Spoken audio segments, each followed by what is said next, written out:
Welcome everybody to today's episode of Kitchen Table Conversations. I'm your host, Angela, and I'm really happy that you've chosen to share some space with me today. Now, I'm really excited because I have a guest speaker, and I was just telling Lisa that this is the first time, so bear with us, right? That we're just learning as we go here. I think if you've been following me, you know that these are just kind of quick, short kitchen table conversations, because I really do believe that that's where the most meaningful learning takes place, right? Around the people around your circle who you trust. But sometimes the information around our table is not up to date, right? And it's not necessarily as helpful as it was 30 years ago. Things change. You know, I hear that from some of my friends who are grandparents now, are learning all kinds of different things. I know I'm learning. I've been a parent educator for years, and I've got some opinions around gentle parenting, and some of the myths that go along with that, or some of the ways that we can misinterpret intention, right? And it can go off in a direction that we didn't intend. So I'm really happy to have Lisa Riegel here today. She's been an educator for over 25 years. Both of us, I think, are similar in that way. I think mine's inched over to 30, 30 plus now. As you've been a teacher, you've been a consultant, you've been an administrator, and now you do a lot of work with schools and school boards and communities. And I think as we talk, we have a shared goal, and that is to make the days easier for kids, obviously, for families, obviously, fewer calls home, more understanding. And we want things easier for teachers and principals and all of the, we want to improve the school climate, right? So school is a safe place for folks. So you're located in Columbus, Ohio, and we're tuning in from Ontario, but of course this podcast is global. So welcome, and tell us a little bit more about yourself and your programming and what you want to share with the audience today. Yeah, thank you so much for having me. So I started out as a teacher and then I was an administrator. I had the opportunity to do my doctoral work at Ohio State, and I focused on leadership, and I kind of focused in on like the human side of leadership instead of the policy end. And I was very interested in just how do we engage people. So I started really getting into the student engagement, staff engagement arena.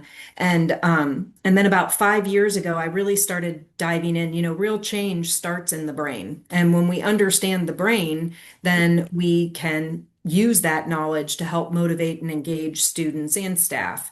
And so a lot of schools work with me to set up like just routines and culture that is more beneficial for the students and staff. I wrote a book called Neurovel, which reviews kind of the brain science behind perceptions and stress and motivation engagement. And then it also offers some reasons why students are different today than they were 10 years ago, 20 years ago. And there's a lot of concrete reasons that have impacted the way our brain works. And then I propose a Neurowell culture that's safe, supportive, and proactive. So emotionally and intellectually safe, and then supportive and power sharing, building a sense of agency and purpose in kids, and then the proactive. And I always laugh because, I'll say to teachers, do you know that your kids are going to roll around on the carpet and poke each other? And they're like, of course. And I'm like, then why are you angry when they do it? Like, you already know it's going to happen. So let's be proactive and plan for kids need movement. How do we get appropriate movement in the classroom so that they learn how to do it? And so I work with schools. I do keynote addresses. I do like deep coaching with teachers. So I'll go in, and work with teachers during planning periods on Zoom or in person. I work with the leadership on how to really support the fostering and growing of a more positive culture where kids can be happier, healthier, and more successful. Love it.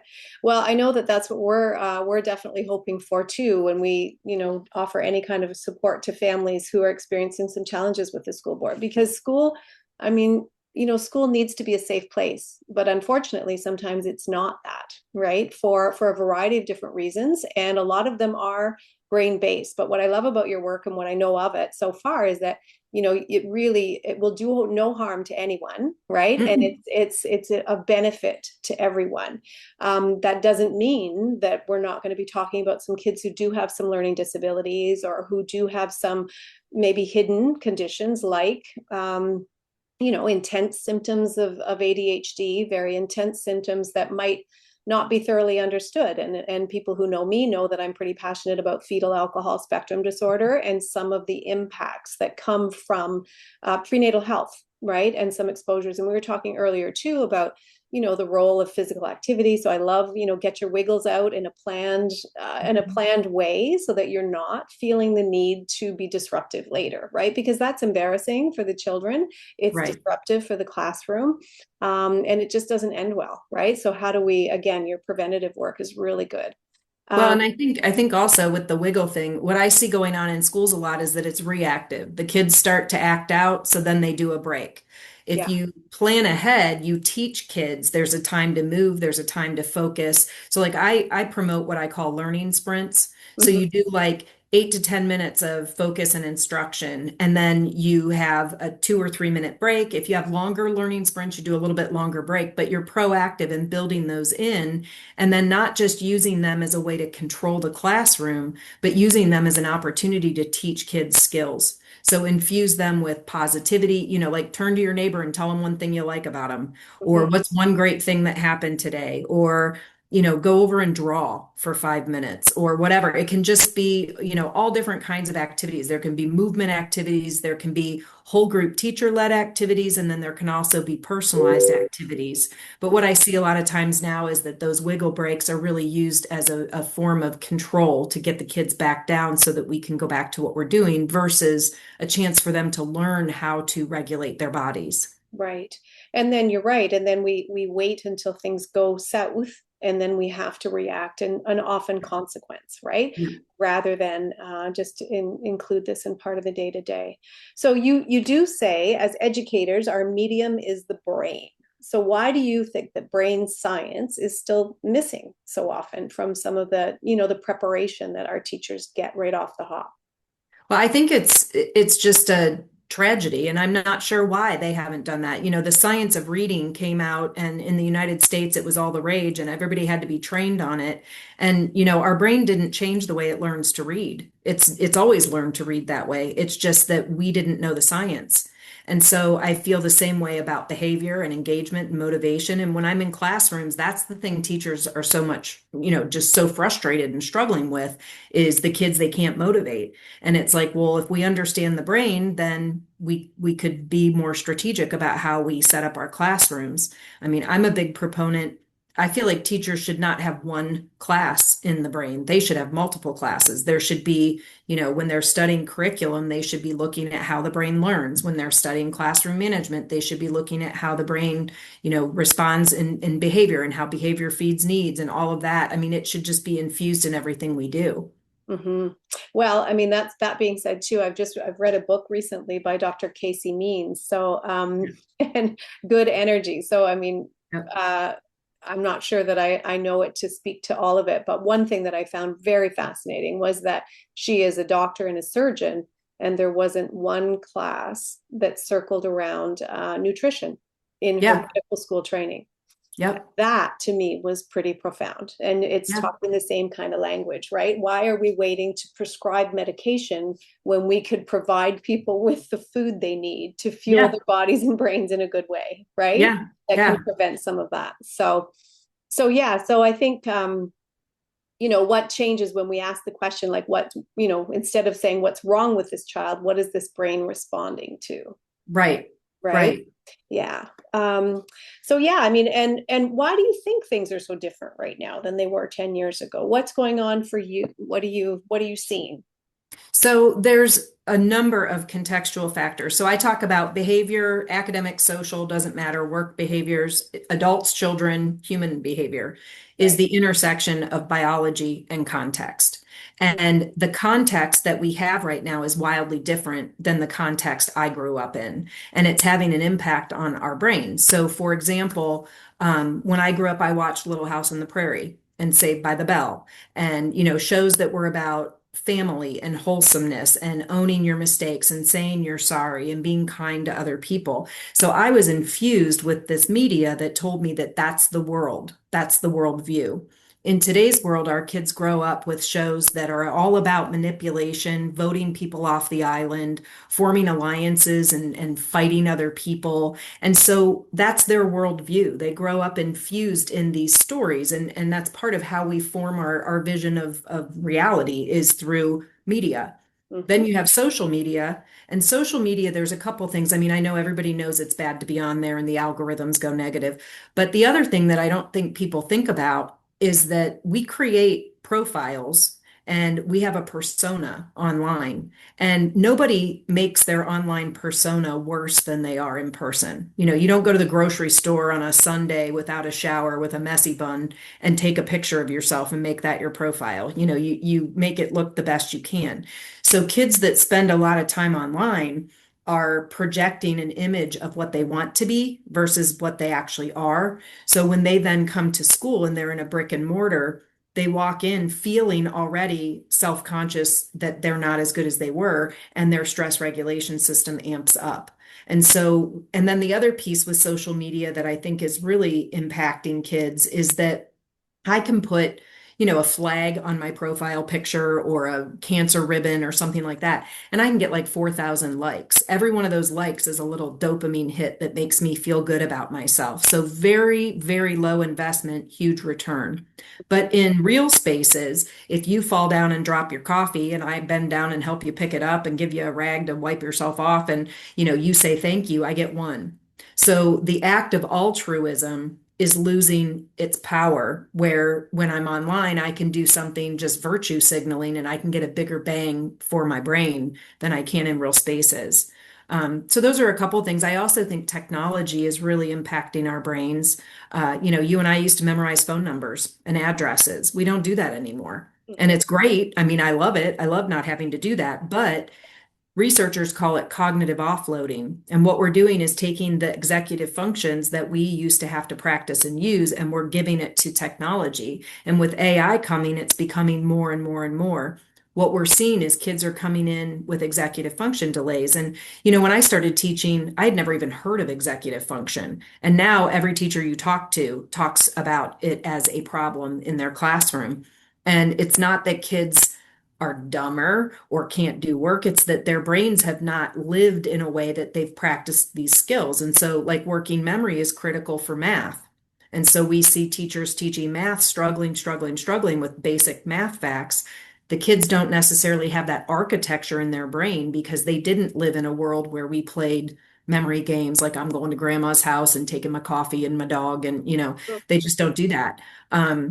They don't have the same problem solving or information processing. So, when I had a question, I had to go to the library. I had to look something up in a sequential catalog. I had to navigate an organized space.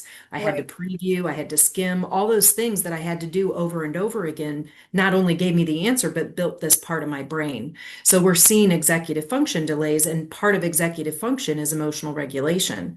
And so it's impacting stress systems, and also it's making, when I mentioned earlier, intellectual safety, if I don't have the brain power in my executive functions to do some of the thinking that I'm being asked to do in a classroom, then I end up having a stress reaction. And I hear teachers say that all the time. Kids can't persist through a struggle. The minute they hit a struggle, they explode. And our bodies are, from a biology standpoint, have four states of awake. So they're either calm, or they can be alert. And alert's good stress. It's like before a job interview or before a track meet or something. And alert is good. You got a little anxiety. Alarm is when the limbic system takes over and says, you're in trouble and we don't need you, CEO of the brain. Go away, have a cup of coffee. And that's where all your executive functions are. And so now you've got kids who go right from calm to alarm. So they hit a struggle and they don't know how to persist through it. And then there's a number of other factors, around how we parent, our lifestyles, and then there's also the medical industry. We want labels, and when we have labels, I'm amazed at how many kids I meet who introduce themselves with their disorders, and they tell me within the first 5 minutes that I meet them all the different diagnoses they have. And I'm not a doctor; they're not coming to me as a medical doctor to be treated. And so when we start to define ourselves through our weaknesses, that becomes a really strong filter in our brain through which all reality passes. And so we see the world through the lens of we're sick. Right. Yeah, and this is where it gets, there's an interesting balance, right? Because the work that I do indicates that in North America, for example, fetal alcohol spectrum disorder affects 8% And in some studies in the States, it's 10, 11%, right? That in some, and then there's some communities that have higher risk of that. Yep. So a lot of what we're seeing though is, people who do struggle legitimately with executive functioning difficulties because their brain is wired differently from birth. There's been some interference, right? Yep. So it's interesting because some of the work that I do, is trying to help individuals who may or may not have a diagnosis, which, by the way, globally, fewer than 2% of the people who should have a diagnosis actually have access to an assessment. So Mhm. out of that 8%, basically nobody really knows it. Do you know what I mean? So there's a lot of people that are walking around misunderstood. So I always say you're not defined by your condition, but you can't forget that you have it either. Right. Right. So there's the balance in that. How do you advocate for the needs that you have without over accommodating? Right. Because Right. some of these things that you're talking about, I mean, every brain continues to learn and continues to grow. And just because you struggle with executive functioning now doesn't mean that we can fix it, but we can certainly create environments that can support it.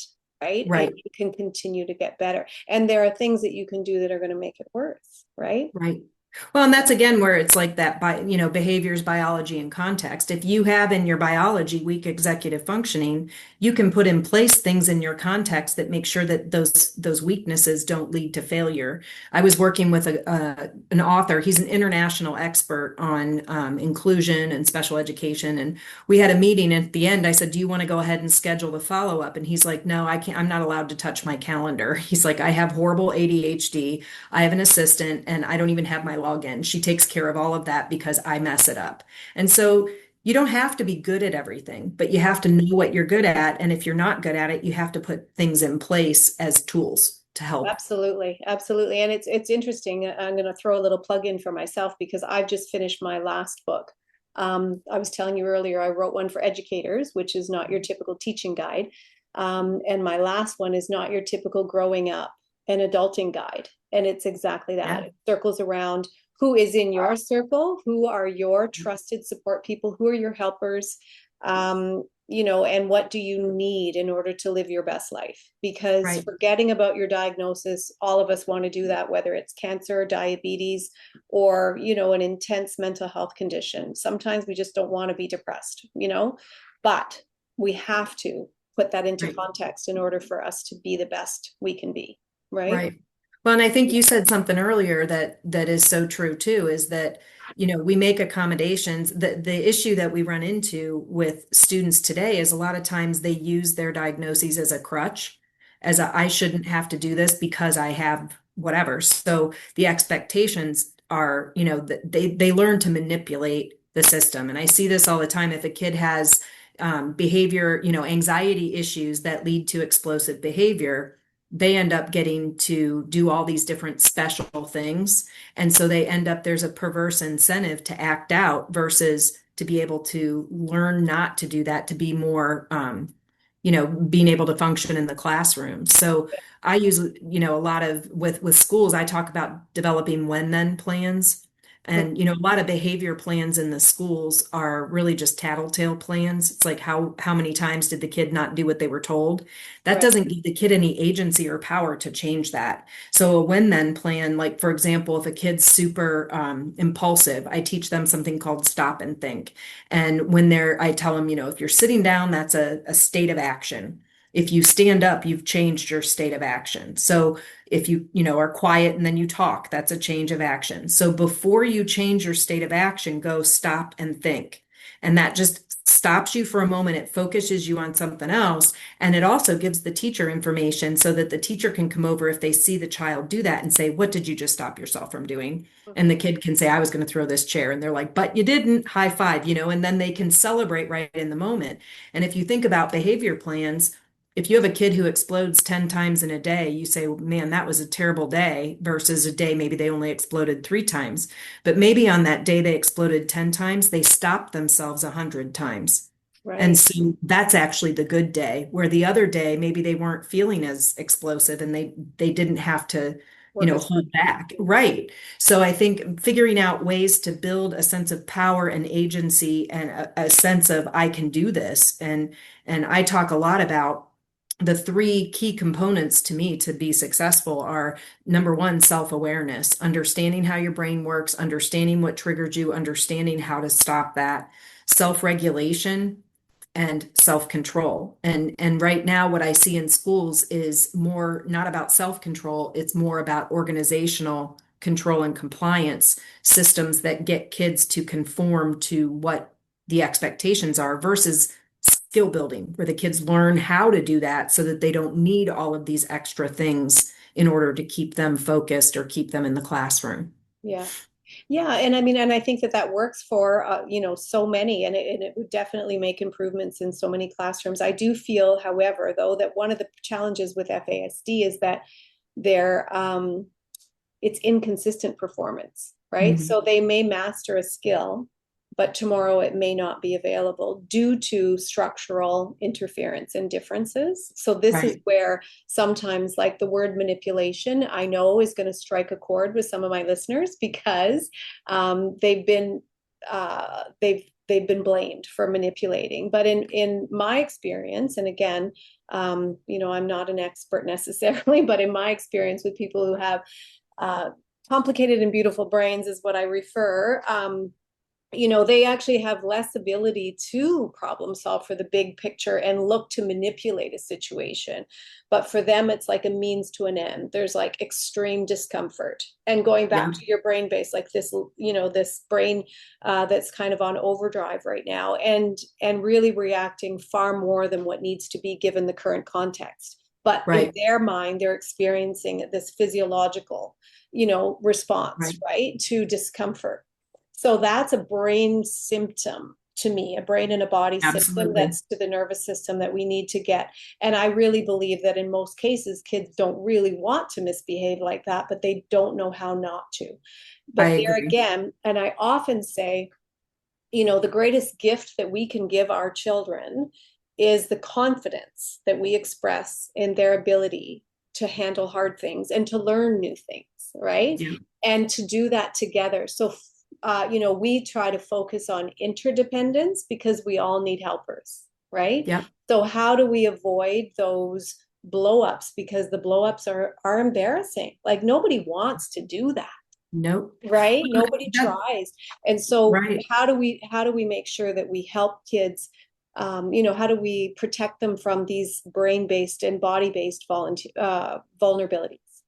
Right. Yeah. And there's two things. One is that I think the other key thing that I see for students who struggle, whether it's behavior struggles that are based in something truly biological in the brain, like fetal alcohol syndrome, Mhm. or if it's something where it's a learned behavior or it's a response to stress, Right. is that we're all going to fall off the wagon. So even if somebody tries and tries and they're successful a few times and then they revert back to old habits, Yeah. what I see a lot of times is the kind of like, well, that didn't work, of course, right? Mhm. Where the reality is, like if you and I decided we were going to get healthy and we ate great for 2 weeks and then we fell off the wagon and went out and had margaritas and fattening food, at the end of that meal, we have a choice. We can either say, that was fun, but we got to get back on the horse. Or we can say, we were never meant to be healthy. And so I'll see you here next week again. And I feel like we have so many kids, they try so hard, but they're not getting that support and that positivity and that reinforcement. They're only getting the reinforcement when they don't succeed.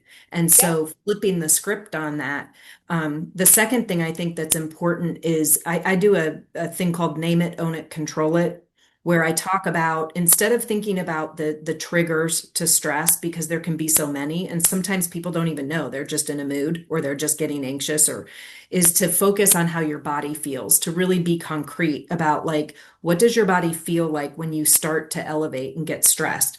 What does your body look like when you're starting to get stressed? And then what is your brain telling you? Because again, the stress system is in the lower part of the brain, unconscious part of the brain. It's doing a whole lot of thinking that the main part of our brain, where our character and morals and personality live, isn't accessing. And so we are not thinking, I'm in a classroom and I'm going to decide that I want to get anxious and throw a fit and leave. We're not deciding that. It's the limbic system. And I think when people understand that, they can be a little bit more compassionate for somebody whose limbic system has hijacked their brain. So Yes. this name it, own it, control it goes through, what do you look like? What do you feel like? What's your brain telling you?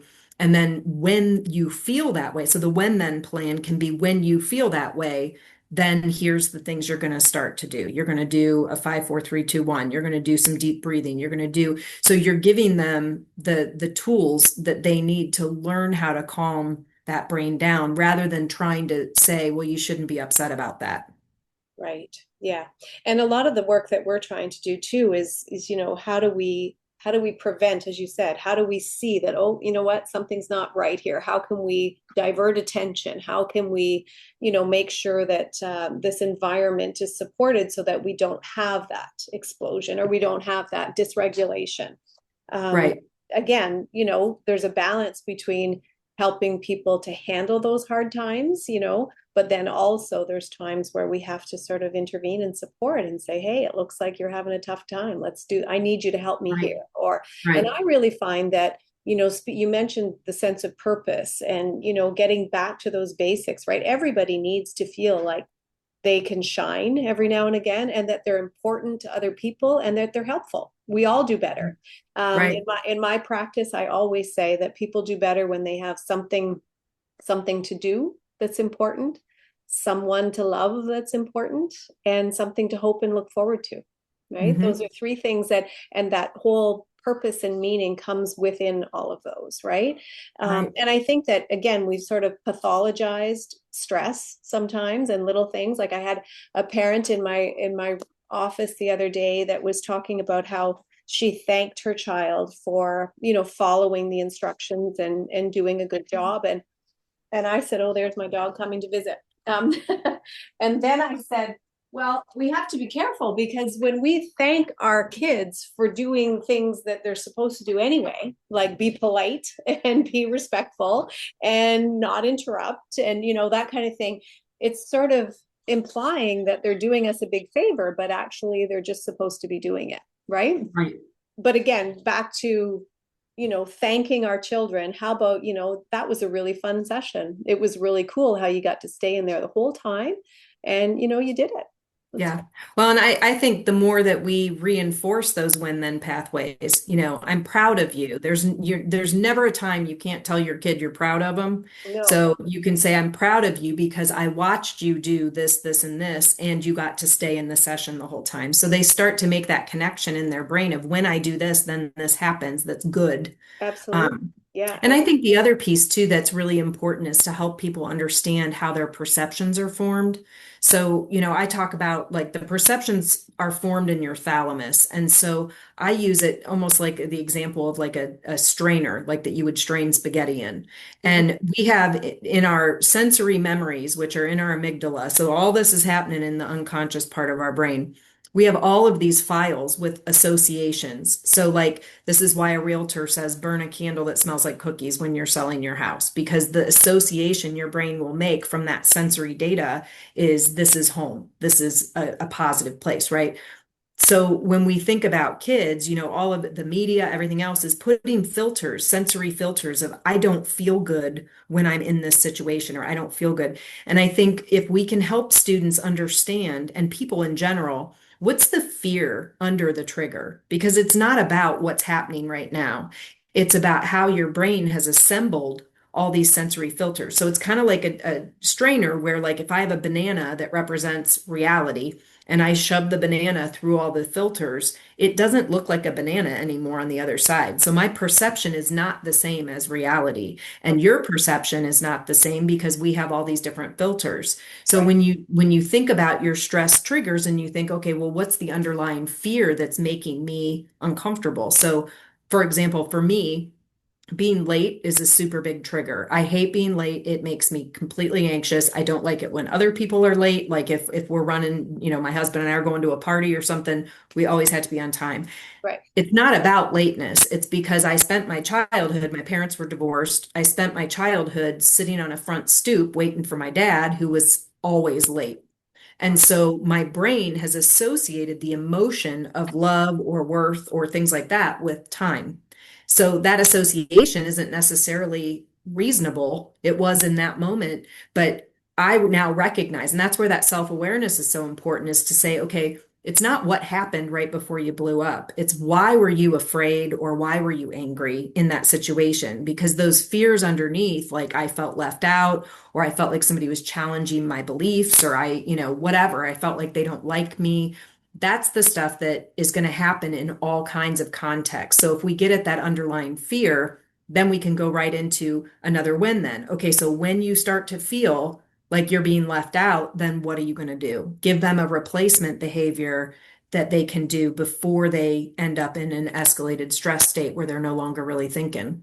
Absolutely. Yeah. And again, I'm finding that too with the individuals who have that interference, whether it be alcohol or substances or other trauma and attachment things, that it's exactly that. But it's, we often say kids go from 0 to 60 so fast. But from my perspective, with so many other physiological interferences too that take place, like they're never at zero, right? So Exactly. we're Yes. we're up here and then we're just kind of responding. But I have kids and young people that respond to their parents' tone of voice even when Yep. it's there's no intention whatever, but it's been imprinted in Right. there from other previous situations that are left unclear, like because the Right. memory when you're in a rage situation or when you're in a really dysregulated state, you don't recall everything accurately. Right. You And do. the reality is, if your teacher sounds somewhat like your mom and Yeah, that tone of voice escalates you, then your teacher will escalate you as well, even though that teacher didn't do anything. So I absolutely. always try to help people understand. And again, I think that's when you understand it's biology and context that guides behavior. If I understand that biology as a teacher, when I'm in the room and a kid's escalating, I can step back and say, this may have nothing to do with me. This could have to, it absolutely has everything to do with the culmination of their past and how their brain has organized these things. And I think Their understanding perception and of it, knowing, their, yeah, their their perception of perception. it, because oftentimes, even Exactly. though it's the mom's tone of voice, the mom has done nothing, to Right. contribute to it. It's just that there's Exactly. been some disruption at some Yep. point, and it's lodged in there as a memory Yep. that's evoking the fear or Yeah. the I don't belong here, or and Right. yeah, I've had kids come into my office saying I'm worried that I'm going to have to find a new home, even though there's been none of that, but yet they've just exploded and yelled and screamed and and got quite aggressive. And now Yeah. the reason why they got aggressive is because they were worried. Well, you know what's really Rejection. interesting? When I was writing my first book, so this was like a long time ago, Mhm. I was looking up research and I came across this research on facial expressions. So Mhm. when kids enter prepubescent years, they lose the ability to understand facial expressions. So, they don't see the whole like gamut of, concern, all the different like I'm worried versus I'm concerned versus I'm angry. They basically only read them as like cartoon characters. You're happy, you're mad, you're sad. That's Right. it. Yeah. And so one of the things I've told parents for years is name your face. Because if they see a face that they interpret as angry, then they have that sensory association that says somebody's coming at me, I've got to come at them, and they can get aggressive or they can shut down. So naming the face. So, when you think about kids that you're worried about, you're always looking at them with a worried face. And so they are thinking that you're always angry with them and they're responding that way. And again, that's a filter and it's not always accurate. So that filter gets formed and that becomes their reality. And it causes problems where there don't need to be. That's right, for sure. Okay, well, I mean, I think we're just about up. We're quite a bit longer than our traditional kitchen table conversations, but I've really enjoyed chatting with you and spending time. So I guess we can, where can we find you? maybe you can just share a little bit about where we can find you, and I can attach your website link if that's all right. Sure. Correspondence when we. Yeah, absolutely. So I'm on LinkedIn. You can just look up Lisa Riegel.